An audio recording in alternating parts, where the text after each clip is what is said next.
Ezuk e an, tyak a ana, uyuk e anu, awa e ana, mau e aime, sma e ane, ik e ane.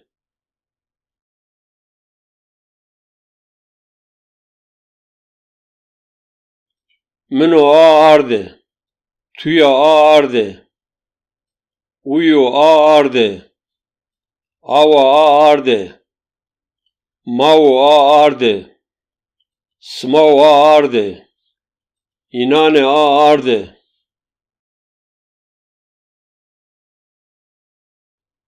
Mënau u ardh, mënau a arde, mëne i ardi, to hau u ardh, to nau u ardh, to hau a arde, to nau a arde, to he i ardi, to ne i ardi.